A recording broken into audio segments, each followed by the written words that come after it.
You are Locked On Fantasy Basketball, your daily fantasy basketball podcast, part of the Locked On Podcast Network, your team every day.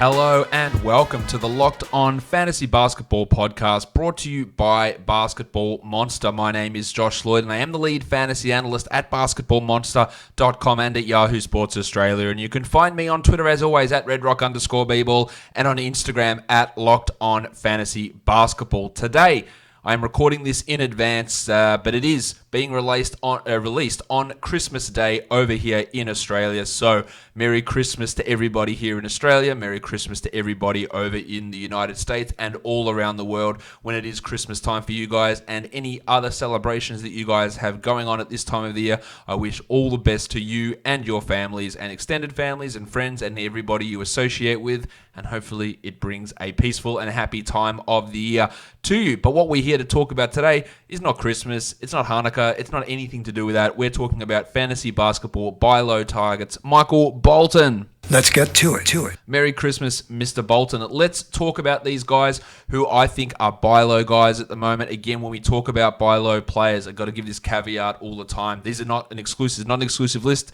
These are not players that you have to get under every circumstance, therefore you end up giving up too much. You try a buy low. If it doesn't work, you move on and you forget about it. Because if you have to buy these guys at their appropriate price, then what's the point? You see if you can get them at a low value when they're dipping a little bit down. And if it works, it works. And if it doesn't, oh well, you tried and you failed. And that's just the realities of trading in fantasy basketball. The first guy on this list is a guy I have spoken about before. He's been on the sell high list as well. Demar Derozan, over the last 2 weeks, the 168th ranked player. His minutes are down a little bit, but still playing 32 a game. The reason is his usage has dropped. His shooting has dropped, which was at a ridiculously high level, which I could not have banged on hard enough about how it was going to drop. But 45% shooting. He gets no steals or blocks. He hasn't hit a three during these last 5 games. He can be better than this. He will be better than this. He's the 60th ranked player over the course of the season. I think that's probably in that 60 to 75 range is about right for him. I don't think the Spurs are going to trade him. I don't think they're going to bench him, despite what we all might think might be best for the team. He is going to be better than this. You'll see the usage spike back up. You'll see some of the steals come in. You'll see probably the assist numbers rise. And you'll see the field goal percentage come back up a little bit as well. So he is at a little bit of a low point in his value. We know he has a negative reputation. So use that to your advantage when doing a trade as well. The next guy we talk about here is Deandre Aten. People are rightfully frustrated with Ayton, who missed 25 games due to a suspension, came back, played 1 game. Had 18 and 12 and then hurt his ankle and hasn't been seen since. So you have to play that frustration up. You have to look at who's got Ayton and see how pissed they are. Are they a reactionary person? How salty are they? Dude, you come back for 1 game and sprain your ankle. Yeah. Like, if they're that sort of an attitude person, and that might be you that I'm talking to, and if you're the person who has Ayton, don't sell him because of this. But if someone else has got him, you can go and get this guy who probably is going to be a top 25 type of guy for the rest of the season. We just saw 18 and 12 in 24 minutes. That's really bloody good.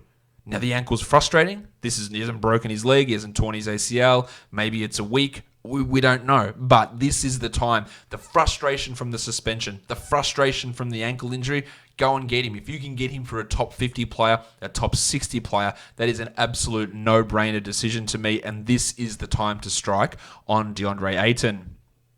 Similarly, Marvin Bagley had his thumb injury after 1 game, came back playing exclusively off the bench behind Richaun Holmes. But the last game, it started to switch a little bit. We saw more minutes of Bagley and Holmes playing together. I think that's going to increase even more as we move forward. And the numbers for Bagley, while I'm not the biggest Bagley fan as a player and as a prospect, he can be much better than the 150th ranked player, which is what he's been since he came back. 13 and 7 in 24 minutes, but you bump that up to that becomes 18 and 9 in 30 minutes. Yes, he's never going to be a high efficiency type of player. He's not going to be an assists or steals guy or even a high volume 3-point shooter. But if you can get close to 20 and 10, give me 1 to 1.5 blocks and be maybe 50% from the field, maybe. That's much more valuable than what we've seen so far. I think he will be a top 100 player this season. Maybe he can push inside the top 80. And probably at this point, you don't have to spend up that much to get him onto your squad. Another injury-type buy low situation is Gordon Haywood. Now, this is a little bit of a worry with his foot injury. He is likely to return on Christmas Day, but still, the game since he returned from the hand injury, just 29 minutes a game, 136th ranked player, he was absolutely cooking before the injury. A top 40 player in that stretch before he broke his hand, and the foot is absolutely a concern. But you're not giving up a top 40 guy or a top 50 guy to get him back.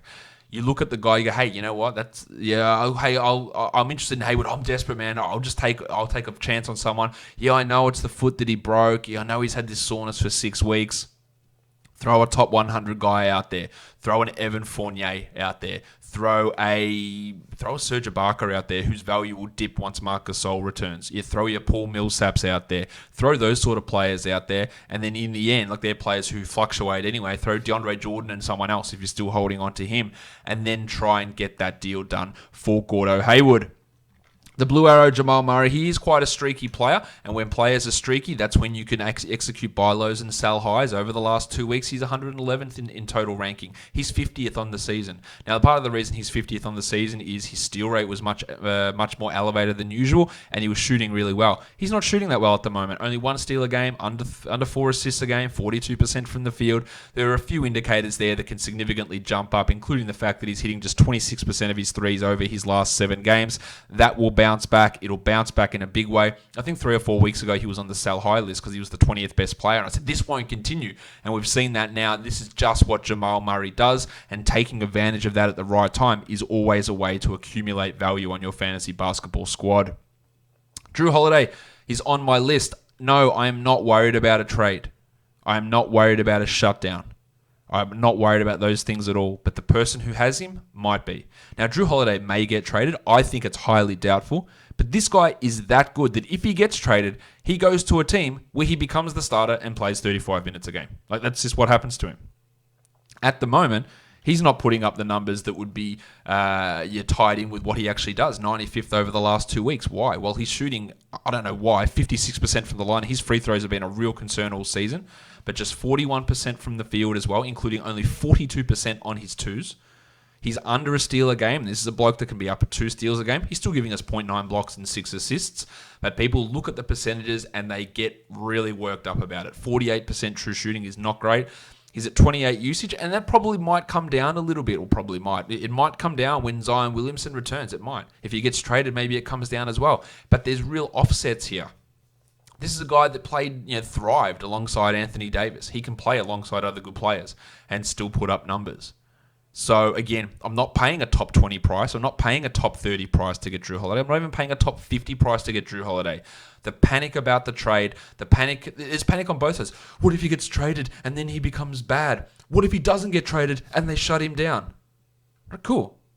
Let me throw a couple of shit kickers on my team over and give him to me and I'll deal with it. I just don't think that those things are as big of a problem as they get made out to be. I should do this. I wish I should document every time that I hear a trade rumor or shutdown concern about a player. Have a spreadsheet and at the end of the season, look at how many players it got referenced with and see how many it actually happened to. And the percentage will be absolutely minuscule. Anyway, Drew Holiday, buy low guy. Devin Booker, another player who was in that second round mix at the beginning of the season. He's struggling a little bit at the moment. The 81st ranked player over the last 2 weeks. He's still 35th. Sorry, he's not 35th. He's 21st over the course of the season, so right in that second round mix. But over the last 4 games, he's had a wrist problem. He's averaging 19 points per game, but only 0.8 threes. And that's part of the reason why we like Booker is he hits those threes and gets assists. He's at half a steal a game. Not a big steals guy, but that's also really, really low. So just look at Booker, who's hitting 20% of his threes. If that goes back to that 44%, which he can easily do, and he hits 2.5 threes, that puts his 19.5 points back up to 24 or 25 a game. You get half a steal going to a steal a game, and you go from the 81st best player to the 30th best player just like that. People might be worried about the wrist injury, and I get that, but he's not this bad, right? So you're never going to get him for the 80th best player. That's not going to happen. But a 45th best player, 50th best player, 40th best player, one of those type situations, Booker's always hurt, man. The Suns are shit. Look how bad they are. Maybe he gets shut down. I don't believe that, but that's what you tell the person who has Booker in order to try and get some value back from him because he's been good and he's in a bit of a slump at the moment. So he'll be better than what he currently is. The next guy on my list, remember this list does not go in order. Because he's my Butler. Yes, he is Jimmy Butler of the Miami Heat. It's been a weird season for Butler. Missed the beginning of the season due to a birth of a child. Came back, played well, but usage was low, and it's still not that high. And over the last 2 weeks, he's the 51st ranked player. Why is he the 51st ranked player? Well, his efficiency is a little bit down. 44 from the field, 76 from the line. This is a guy that can be like an 86, 87 free throw guy. Can be a 50% field goal player. Under 20 points per game at 25 usage. We know that he's deferring a lot to Bam. He's deferring to Hero and to Nunn and to Dunk Robinson, to all these guys. He is deferring. But he's still the 13th best player over the course of the season. This mini slump that he's in, there are people in your league that, again, you'll see people, and I hear about it all the time. You see these guys that talk about trades and leagues vetoing trades, which, again, league votes for trades, the worst never. Actually, you know what? League votes. The worst should never happen. But when I argue with people and say that, they go, well, they said that this guy was ranked this high and this guy was ranked this high, and therefore the trade wasn't fair. So people believe this shit. Like, they go in and they go, oh, look at this guy, he's ranked this level for this area, so therefore you shouldn't trade him. Right? So when you want to reference this, go, look at this, Butler's coming back, everyone's getting healthy, look how his numbers are dropping down, he's distributing all this stuff out. When realistically, there's things there that can easily change and should easily change to see him jump back up to be a second ranked guy. Again, like Booker, you're not going to get Butler for the 51st ranked player, but can you get him for the 30th guy? Maybe. Like, for reference, over the last 2 weeks, the 30th ranked player is Donovan Mitchell. Would I trade Mitchell for Butler? Of course I would. And would you be able to achieve it? Maybe. I reckon you might be able to get it. Mitchell's 36th over the course of the season. CJ McCollum's 29th over the last 2 weeks. I would do that 120 times out of 100 if I could get Jim Butler back for CJ. You might not, but it's at least worth investigating. And the last guy I want to talk about here is Ben Simmons of the Philadelphia 76ers. His numbers are down at the moment, 65th over the last 2 weeks. He is the 26th ranked player over the course of the season, and that's even with that absolutely putrid free throw percentage, 59% over the last 2 weeks. He's averaging 14, 6.5, and 7.5. The steals are absolutely elite from Simmons. So what will he be able to do to improve those numbers to get back to that 26? Now, with the incendiary tweet from Kevin O'Connor the other day and people agreeing with it, I tweeted something about that cock tweet the other day, and saying about how he wasn't going to be able to get a visa into Australia now. And multiple people, but it was true. And I think that it's not true, really. Like, there are concerns, obviously, with Simmons' game and some of his development. He's still really, really good. But what has happened in these last 2 weeks to see the numbers fall off? Well, his free throw attempts have gone up, which has meant that his free throw percentage impact has changed. And it's changed to such a degree that it has been able to drop him that far, because his other numbers, they're not actually that far off. His assists are down, there's a minor drop in his steal numbers, and there's a bit of a drop in his field goal percentage. All things that can easily change. But if you have Simmons, you're pretty much in a punt free throw scenario anyway. So you don't really, actually, if you are in a punt free throw situation, when you've got Simmons, which you should be, and his free throw attempts increase, it's better for you. Why is it better? Because you're not caring about the free throw percentage category, so it doesn't matter how much you lose it by, but if he's taking more free throws, it means he's making more. And therefore, and it's not making more as a percentage, he's just making more in total. So he might make an extra 2 free throws a game. And in fact, if I have a look at this number here, he, over the course of the season, is hitting 2.7 free throws per game. Over the last 2 weeks, he's hitting 3.9, despite the percentage being exactly the same. So that's 1.2 extra free throws per game, and what that means is 1.2 extra points per game. So the more free throws he takes, if you're punting free throws, actually helps you.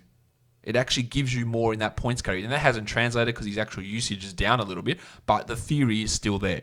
So I think Simo is a pretty clear buy low, looking for him to be like a top 30-ish, 35 type guy the rest of the year. So you've got a bit of a window there to work that buy low in. That'll do it for me today. Again, I'm recording this before Christmas Day because I'm not working on Christmas Day, just spending the time with family. Of course, I wish all the best to you and your families. Thank you to everything that everyone has done for me in watching and listening to this show all throughout 2019. The growth of the show has been fantastic, and I look forward to even more great things happening on this show with you guys watching and interacting as the years roll on. Follow me on Twitter at redrock_bball. Give me a Christmas gift. Subscribe. Tell your friends. Put that in your gifts. Hey, subscribe to Locked On Fantasy Basketball. Just a little note on the Christmas tags, guys. We are done here. Thank you so much for listening, everyone. See ya.